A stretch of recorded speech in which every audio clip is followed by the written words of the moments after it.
Welcome to the Well Podcast, where the goal is to motivate, inspire, and share success principles. I'm your host, George Masri.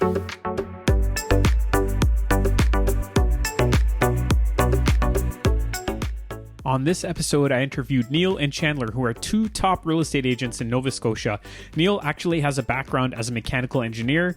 They're both multi-unit investors with several properties in Halifax and Dartmouth. And on this episode, we discussed why they are investing in these two areas, Halifax and Dartmouth. Why are people moving to Nova Scotia in general? And then we also broke down the multi-unit market, the cap rates, price per door, ARVs, and rents in their markets. So I think you guys are going to benefit if you're interested in discovering other places to invest. I know a lot of people listening to this are from Ontario. If you want to get into a market that's a little bit cheaper, a little bit easier to purchase in, Nova Scotia might be a good spot for you. And if you enjoyed this episode, I will ask you to leave us a review on the Apple Podcast platform. It helps us get the word out there. And then also, if you want to connect with me to discuss some multi-unit opportunities, I've got a good team here that can help you if you're looking in Southern Ontario. We've got contractors, we've got paralegals, we've got all sorts of people that can help you grow your portfolio. And if you want to discuss, just go to welloff.ca, contact me there, or on Instagram, welloffx, send me a message, and I'm more than happy to help you guys out. So there you go. Enjoy the episode. All right, I'm here with Neal and Chandler, who are joining me from Nova Scotia today. Thank you, guys. I appreciate you doing this. Happy to be here. Yeah, Great. Thanks for having us on. Yeah, so I like to start off by asking you about your childhood. If you want to tell me a bit about where you grew up, a couple things you remember. Go ahead first, Chandler. Oh, goodness. So I'm from Halifax, Nova Scotia. I was born and raised here. I lived in one house my entire life. So people ask me all the time, like, what's my background? What's my connection to real estate? And they assume it's from my parents. But my parents, I was born in a duplex, and my parents sold that property to buy a single family home when I was maybe 6 months old. And they continue to live in that same home. They've made no other investments since. And so people ask me about my parents' real estate experience. I said they made one investment decision and it was the wrong one. They sold the duplex in a great neighborhood to buy a home in the burbs. But no, I went to private school for elementary and then junior high, and then went to high school, and loved playing street hockey with the older kids and running around. Back in the day, had no video games, no cable TV. It was the wholesome life, man. Growing up in the 80s, I'm an 80s and 90s baby. Cool. Awesome. What about you, Neal? Yeah, so I was actually born in Ontario, in Ottawa. Same thing. My parents had one house, so I grew up, the house I was born in, I lived there until I was about 13 range, and then I moved to Nova Scotia. I had a lot of family here, so my parents came to Halifax. I actually live on Dartmouth side, and then I went to school in Halifax. I went to Dalhousie. But same deal. Parents had one house there. They had one house here. And yeah, I don't know. It was just a pretty standard childhood, I would say. I did private school in Ontario as well. And then when I got here, I did public school and then engineering to follow. Okay, cool. How did you guys meet? What was the connection there? I think it was, so we both are realtors. Chandler had already been in the game. And then when I graduated, I got my license. And I always saw Chandler in the office. He's coming through fast. There's no messing around. He's getting to the computer. He's got cut sheets and deals to do. Yeah. And actually, I think the first year or two, we never really chatted. And then Chandler knows the story a little better than I do, but we bumped into each other in like our bullpen where they have all the shared computers. And I think I asked Chandler if he knew about a guy who is a broker in our town. And we had a good conversation about that and just started kind of getting into it. We both realized, like, hey, you know a bit more than like the high level, like buying just a house, like, you know, the details and the nitty gritties of investing and stuff.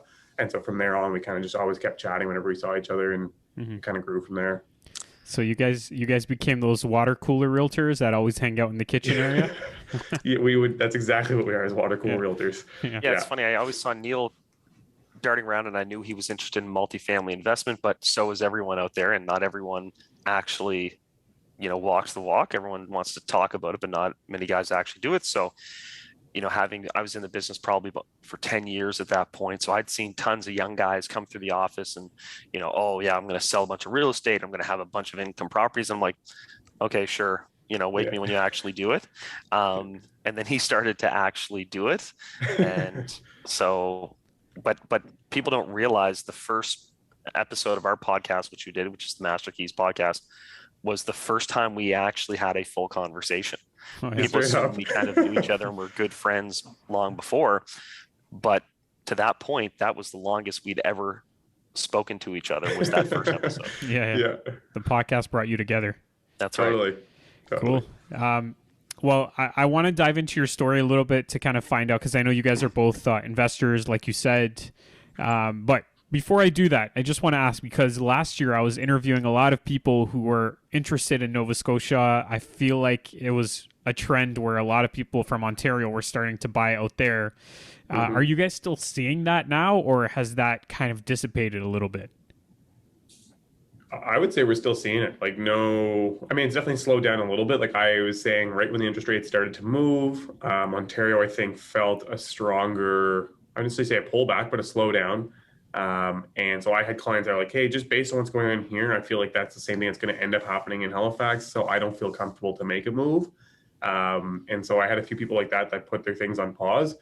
But as a whole, I think we would say that there's still a fair number of out-of-province people that are trying to move in here. When you drive around like all summer here, it's just Ontario plates, New Brunswick plates, Alberta plates. Like there is so many people from outside of town here that I think end up enjoying it and want to move here. And then everyone's heard the stories, right? The second you go on those charts saying you're the top growth city in Canada or whatever in the top 5, then people start looking at that. Immigrants start looking at that. And so I think we're still seeing a lot of it. It's not as crazy as it was before, but I think it's still there. Mm-hmm.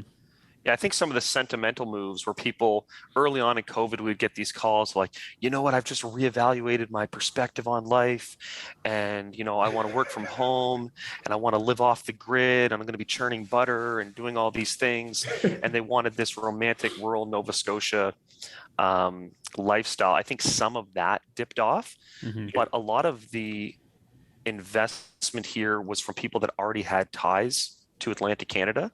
So they were either people migrating back now that they'd established their family and their career in maybe a bigger market, or people who, had family out here and were hearing all these good things and started to look to invest and maybe buy some multis. And so I don't think any of that's really changed, because the underlying value is still there. And ironically, as the interest rates have pushed other major markets to be even more expensive, even though prices are coming down, the real cost of those properties is still actually going up because of the interest rate. In a weird way, those higher interest rates have continued to make us a more affordable option. So to Neal's point, like we still see all of these cars from out of province. There's still a bunch of people flowing into the province. So I haven't seen a slowdown really as a whole. Now, what would be the benefit? The obvious one would be the price, but aside from the price, what would be a benefit to investing in Nova Scotia if you are out of province? I can say on investing, I think one of the big ones right off the hop, again, comparing to some of the stronger markets in Canada or larger markets in Canada, for me was just higher caps. If you're buying at like a 3.5 or a 4 cap in some of these places when interest rates broke 5, 6, you're negative cash flow. Here, on average, you're going to be getting stuff that's going to be around a 6 cap plus minus, right? Even on like a refi in a beautifully renovated building, it's going to be maybe a 5.5. Yeah, brand new construction right in the heart of downtown, it's still like whatever, low 4s, but that's a whole different market. That's not the average person that's coming to invest. That's REITs and insurance funds and those kinds of things, and they only need that, and that's fine. But for an actual like consumer who is going to invest here, you're going to get in at a 5-6 cap. There's a lot of opportunity for rent growth. There's still a lot of deals that slide through that are affordable. So I think that's a benefit for people to want to come here. And it just also, like, when something starts to have this kind of growth, it's like a snowball, right? It starts to compound, and you kind of see that wave. And so it's being able to get on the front end of that and hopefully ride that for the next 10 years. There's also the fact that our rents per capita or per household income per provincial GDP are actually as high or higher than most other markets. So our purchase prices are a little bit lower, and our rents are actually disproportionately high people here don't really like that. It's kind of a pretty contentious issue, but that's the reality of it. We get really high rents, comparable to bigger cities in Canada. Additionally,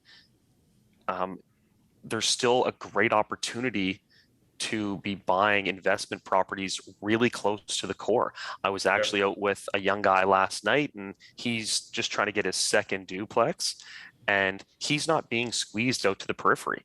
We're looking at places in downtown Dartmouth, which is walking distance to downtown Halifax. Like if you really wanted to, put a hike on, it's a 40-minute walk from where we were to downtown Halifax, which means in no traffic, it's a 7-minute drive.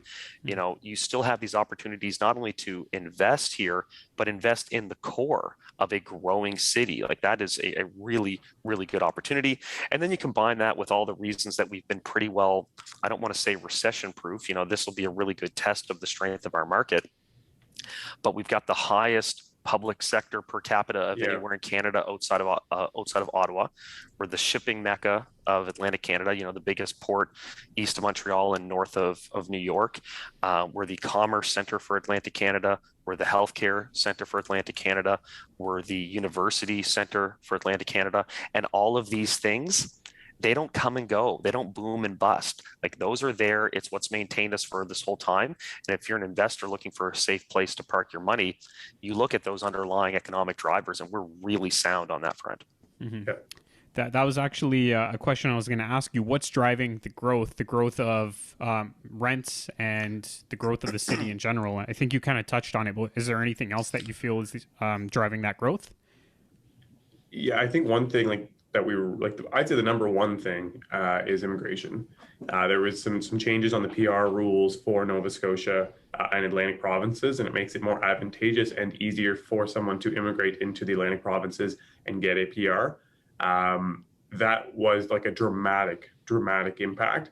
And you'll see a lot of people who moved originally from overseas to Ontario or other provinces that are coming here to get their PR, plus now all the new people that are coming are immigrating into here, and that's causing kind of a really, really fast growth. We also saw for the first time a net positive migration from the other provinces of local Canadians.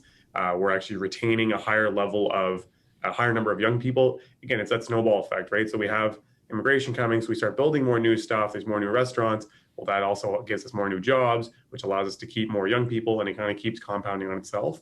But I'd say the number one driver from the base root foundation level would be basically the immigration rules changing sparked it. And now obviously what's driving the rents is we're unable to create the inventory at a pace that it's being consumed. And so it's causing rents to go up. And there's a lot of controls in place that I think are causing us to have those issues with inventory. Mm-hmm. I know I'm kind of might be catching you off guard, but do you happen to know what the immigration numbers are or the projected numbers will be over the next few years for Nova Scotia? Chandler, do you have the numbers? I think it was supposed to be around 10,000 people this year, which doesn't sound like a ton. Again, I know people I talk to in Ontario we're getting 300,000, crazy numbers, mm-hmm. but we're also a city that's only 450,000 people. So it's a 2.5% bump on our population, right? Mm-hmm. And so I think kind of province-wide, the goal is to bring in about 20,000. Yeah. And then we'd also net, lose maybe around 7,000, right? So those have kind of been the targets. Obviously, during 2020, there was a real drop-off, but then 2021 actually became our biggest historical net migration year to date, ahead of 2019, which was the previous high. Yeah. And what do you think is, I mean, I know you touched on a little bit, you were talking about the public sector, shipping and all that, but what do you think would cause somebody to want to move from Ontario or Alberta or some of these other places and come over to Nova Scotia? Well, there is something to be said for quality of life, and it's kind of, you have to live here to get it. But there's, in a lot of those other markets, your buying opportunities, if you have them, push you towards the periphery. And if you still want to live near the core, you're living in a condo, right? That's, or you're shelling out multiple millions of dollars. You can still live in a house here in town for under $500,000. Yeah. That in itself is unreal. I mean, there are many times that I come, I bring a client from Ontario or from somewhere, and they said the reason that they're here is that they want to have a certain quality of life for their children, right? They're of that age, they're having kids, and they want, the backyard and the parks and all these things, but they don't want to move 45 minutes, to an hour and a half At outside of the least. core Yeah. to get it. Yeah. Yeah. And, you can still have that. Like where I'm living right now, I can walk to downtown. I can, take a short cab ride across to Halifax. Like I'm right in it here. And in addition, there's all the actual natural lovely things about our city. There's the harbor, right? So you can be near the water. You take a 20-minute drive in any direction and you kind of hit nature, be it like forest and woods or beaches. The surf community down in the eastern shore of Lawrencetown is huge. Dartmouth is the city of lakes. Like right around me here, there's probably 3 or 4 lakes. Over in Halifax, you go to town, you can head towards the South Shore. Like all of these things, the commuting time to get to any activity you want is at most like 45 minutes, Hmm. right? Like that's Such a something big thing. you can't find in other cities. Yeah. I just flew back in from Toronto last week, and I was chatting with a few young guys there who've graduated. They're actually all medical doctors, and so they have good incomes, and they're looking at spending $1.5 million bucks. And a few of them have bought, and they're 45 minutes from their workplace Hmm. and like an hour from the core. And like for me, I was like, oh, there's so much to do here, and I'm like, what do you mean, like commuting? Like I don't get it. And so that, like, I can see that's such a big driver that I think we take for granted here, but I think is such a massive value. And you can save over an hour a day for every single day of your life just going back and forth to work. Like that in itself is such a major thing. And you're kind of saying, why would people come here as well? It's like, I think a ton of people are given the option to work from home. And so like Chandler said, if you can come out here and you can pick up a house around 500 grand, be within 15 minutes of downtown, still have the yard, all those things, even potentially live on a lake for under $1 million bucks. Like you can have all those items. I think it's kind of desirable to come out and be able to experience, enjoy all that. The airport's only 25 minutes away. And so if you want to travel and commute, you can do that. So I think that's really our big one is we still have a bit of a small town thing going on in some ways, but we get a lot of the benefits, I'd say, of being a big town as well, because we have a fairly dense downtown core, which allows us to offer some of the fun things that you also get in bigger cities. But yeah, at a fraction of the cost.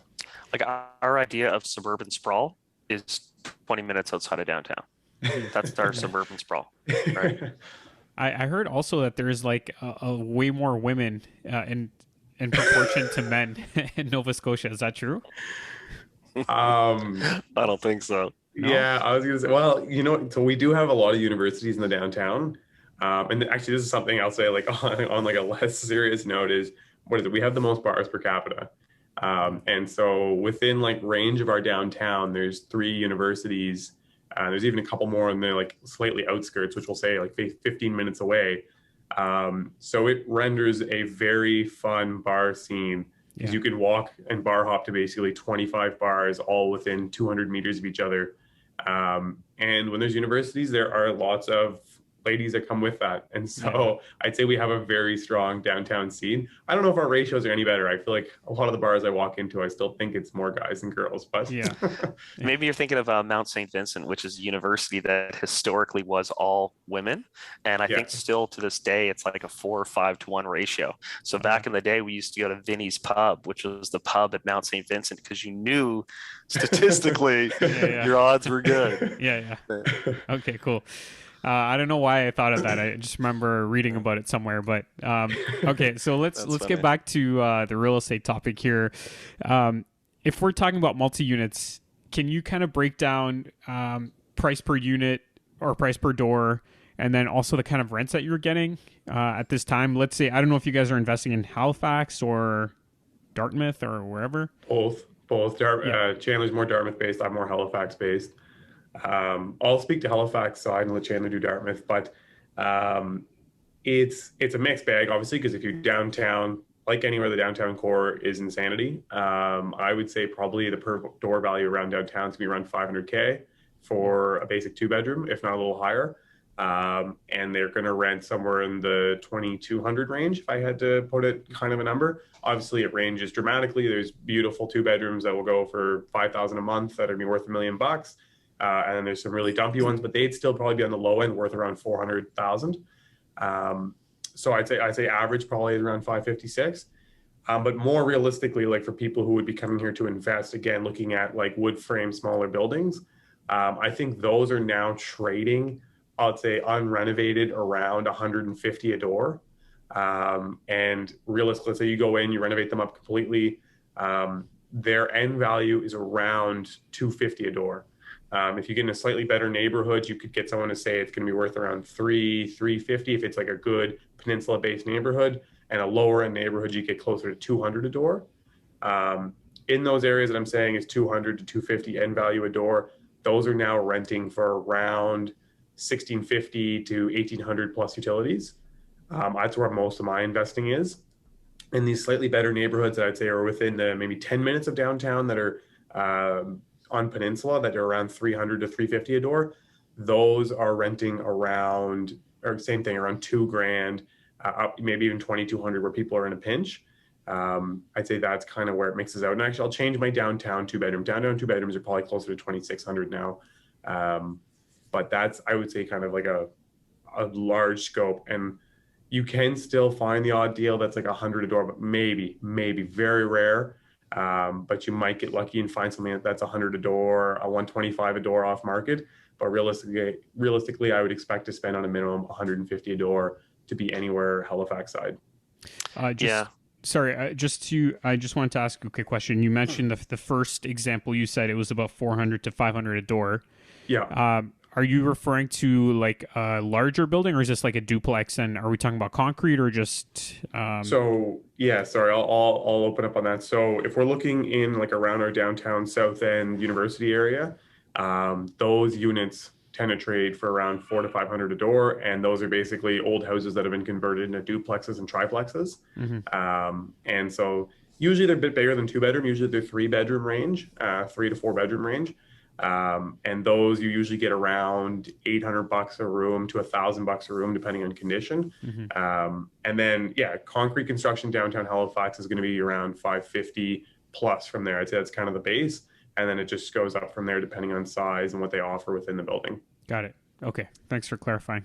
Yeah, I think Neal kind of got those pretty well bang on. I mean, it really depends on what class product you're buying. Like our personal model has been to buy, true multis, 6 to 20 doors, right? And we kind of buy C-class product, which tends to be mid-century wood frame construction, slightly distressed properties. So in those cases, we'd be buying 1 bedroom units. In the good old days, we were trying to get those around 70 a door. Realistically, now, if we buy them off market, they're probably 80 to 85 a door for 1 bedrooms. And then 2 bedrooms, depending on the condition and mismanagement, anywhere from 90 to 110 a door. Again, that's C-class product built sometime in the 1960s, wood frame. I'm sure your listeners are familiar with that sort of product. When we take those over, they tend to run around $700 to $800 a month in rent, usually heat included. Okay. But by the end, once you've finished a significant renovation to those properties, as Neal mentioned, you're probably somewhere between 200 and 250 a door, depending on your mix of 1s and 2s, and depending on your location. And then the rents you can command are somewhere between 1,300 and 1,700, again, depending on 1 or 2 bedrooms. And that's been sort of our personal niche. And that's where I think a lot of people that are coming here are getting into that market a little bit. Just because there's decent opportunity there. And those are kind of the off-market prices. I mean, I just passed on an opportunity that was 1 bedrooms and bachelors that they wanted 115 a door in very much a C-class neighborhood and C-class product. And for me, I felt comfortable at 85 a door. They went on the open market and they got an accepted offer at 115 a door. Yeah. Now the deal didn't finance, not surprisingly. But on the open market, the stuff that we would be looking to buy and our clients would be looking to buy somewhere between 90 and 110 is kind of hitting now like 125 to 140 a door on the open market. The problem is more recently, those deals aren't getting financed. They were getting financed for a while, but not as much anymore. Yeah. I was just actually going to ask you about that. How is it getting financing? Like, do you come across any challenges because of, I don't know, maybe some lenders don't want to finance in your area or anything like that? I don't think it's a in the area thing. Like all the major banks are here and they have a comfort level with Halifax, and I think a lot more of them are trying to deploy more capital here. But more to what Chandler said, I think we're facing is debt servicing ratios. Like again, I never had experienced it because really my whole world since I started was it was 3%, then it was 2%, then it's 1%. I'd only ever experienced get lower rates, and so everything always got 75%. Now that rates have kind of flown back up, we're starting to see deals where, well, a bunch of deals where they're having to say, oh, we need 35% down, we need 40% down, 38% down on Chandler's 12 unit. And so that is the biggest item that I think we're facing, is that the debt ratios are just really hard. And even if you have like an exit strategy established, the banks aren't biting on it as much because they want to be able to see that you can get through this time, especially to where our tenancy rules have changed. I think there's a bit more hesitancy from them to be aggressive. But I don't think there's ever been really within our city, has there been any of the banks that like, I'm not interested in lending in that area? Outside peripheral towns, yes. If you're an hour outside of Halifax, there's some banks that just won't really look at small deals like sub $2 million and stuff like That's that. the thing. It's ironic because in some of our markets here in Nova Scotia, you can still buy a decent sized multi-unit for $100 million. And as we know, the major lenders, they don't really look that, like, they're not that interested in loans under $1 million. So they're kind of, your credit unions and things like that typically do most of those deals out of town. Mm-hmm. Yeah, it sounds like, based on the numbers you were sharing, it sounds like they're very similar to the numbers I'm seeing in Niagara, in the Niagara region of Ontario. Yeah, like their rents are very similar, price per door. I mean, it's a little bit lower price per door, but it depends on which example you gave. But yeah, you're right about the rents being pretty high compared to the purchase price. Yeah. There's a good opportunity for cash flow, and that's like, I'm so happy with how it's going right now, because even now I'm doing a couple of refis, and I'm signing in at whatever 5.5%, 6%, but the building's still cash flow. And I'm like, this is so nice to be in that position. I would hate to be like holding something at a 4% cap right now and not cash flowing. Like where I'm starting out, it could really make the difference in being able to kind of weather the storm, and even a comfort level for being able to grow the business. So I like investing here for that. That's one of the biggest reasons, really, to be honest. Mm-hmm. You guys have rent control now. Is that something they recently enforced? Yeah. That is a new thing that came on near the start of COVID, I believe it was. That's when rental demand started to go. Like I think 2018, 2019, things started to start going up, but it wasn't like crazy. And then COVID hit and it kind of just went nuts. We had obviously there was a big wave of immigration right before COVID, and then COVID hit and a ton of people came from the other provinces because the other provinces' numbers were just spiking like mad, and Nova Scotia had really strong policies in place. So I think it kind of drove a lot of people here, and all those people that we talked about that were on the fence were now work from home, so they came over, and our market just went ballistic. And so in the wake of all of that, they threw a rent control in place to try and help things out. And they slapped it in pretty much overnight, and it was at 2%. And it even a bunch of people had already sent out rental increase notices and stuff for their units that they already had, and the 2% got slapped in mid there, and it literally just kiboshed all of those notices that had gone out. It was a fairly overnight quick thing, but it's supposed to be temporary. It was supposed to end in 2021, and then it got extended to the end of 2023. Yeah, it's not temporary. It kind of came in two phases. There was first a pause on evictions, period, because of COVID. It was like, all right, listen, you can't evict anyone, and you can't increase the rent. It's kind of a temporary freeze. And at that time, they backdated it a few months. I think it came into effect maybe the winter of 2020, but then they backdated it a few months, something like that. I don't quite recall. And then this measure, this 2% cap, is in place until December 2023.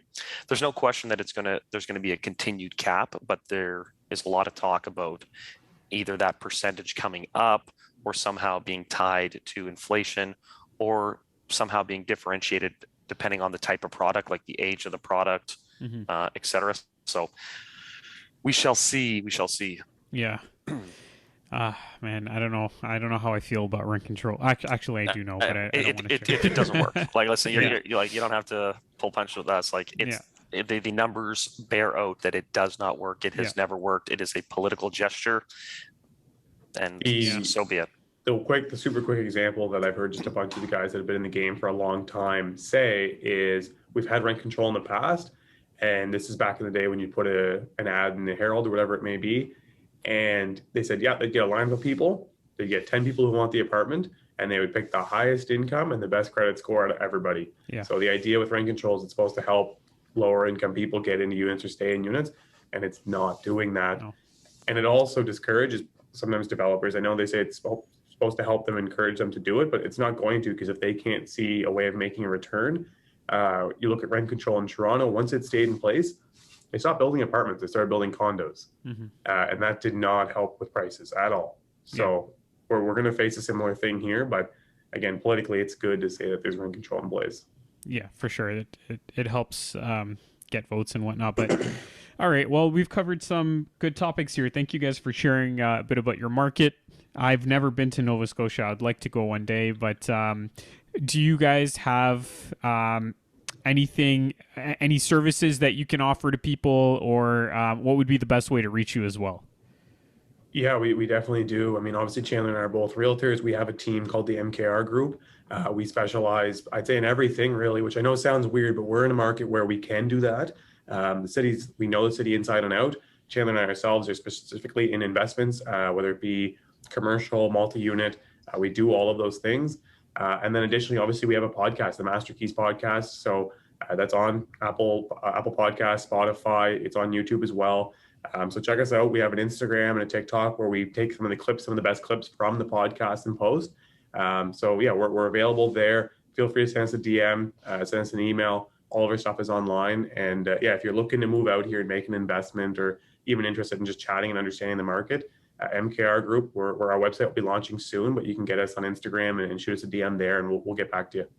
We've also kind of created a network now too, where even if it's in Nova Scotia, but also if it's in New Brunswick, PEI, or Newfoundland, we kind of have a team that's working with us to handle our clients wherever they end up investing. Yeah. Awesome. Sounds like you guys are doing really well. Sounds like you know the market and you're enjoying being out there. So glad to hear that. I'm glad I had a chance to connect with you, and thank you for doing the podcast. You as well. Thanks a lot for having us on. Thanks for having us. Thanks for listening to this episode. Your support is truly appreciated. And if you can share this with a friend or family member that might benefit from the information, remember, our goal is to motivate and inspire others to take action and to build wealth and to become well off. Enjoy the rest of your day.